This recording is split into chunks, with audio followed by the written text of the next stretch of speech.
Bandi Sanjay Bharatiya Janata party జాతీయ ప్రధాన కార్యదర్శి. అదే సందర్భంలో తెలంగాణకి మొన్నటిదాకా అధ్యక్షుడిగా చేశారు. ఎంఐఎం ఆయన ఇంటి మీదకి వెళ్ళాల్సిన అవసరం ఎందుకు వచ్చింది? అది కూడా మతరాజ్యాలు స్థాపిస్తాం అన్నటువంటి నినాదాలతో. అంటే వాళ్ళకి ఏమన్నా ప్రత్యేకించి మతరాజ్య స్థాపనకి ఈ దేశంలో ఏమన్నా అవకాశం ఇచ్చారా? అంటే ఏం చేస్తారు? ఇక్కడున్న హిందువులందరినీ ముస్లింలుగా మార్చేస్తారా? లేకపోతే హిందువులందరినీ చంపేస్తారా? లేకపోతే ఎందుకు అసలు ఈ పదాలు వస్తున్నాయి? బండి సంజయ్ ఇంటి మీదకి వెళ్తే బండి సంజయ్ టోటల్ హిందూ సంరక్షణాధికారి అయితే కాదు. బండి సంజయ్ మీద ఉంటే బీజేపీ డౌన్ డౌన్ అని నినాదాలు చేయొచ్చు, లేకపోతే బండి సంజయ్ డౌన్ డౌన్ అని నినాదాలు చేయొచ్చు.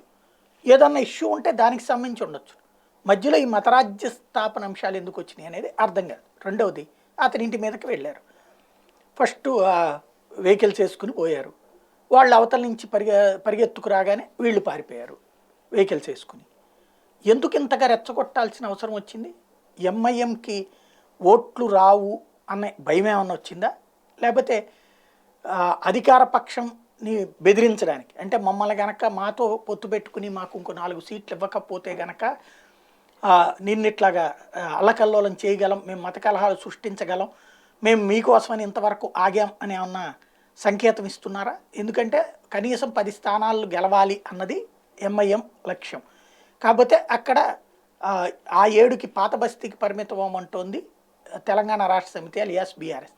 దాంతో జరుగుతున్నటువంటి ఈ కథ, దీని వెనకాల ఉన్నటువంటిదైతే ఖచ్చితంగా దర్యాప్తు జరపకపోతే రాబోయే రోజుల్లో ఎన్నికలకు ముందు అత్యంత ప్రమాదకరం అవుతుంది. క్రిందటిసారి డిప్యూటీ సీఎం మీదనే దాడి జరిగితే, టీఆర్ఎస్ డిప్యూటీ సీఎం మీదనే, ఇప్పుడు కూడా ఉన్నాడు ఆయన డిప్యూటీ సీఎంగా, కానీ ఏమాత్రం చర్యలు తీసుకోలేదు. దానివలన వచ్చిన అహంకారం కావచ్చు.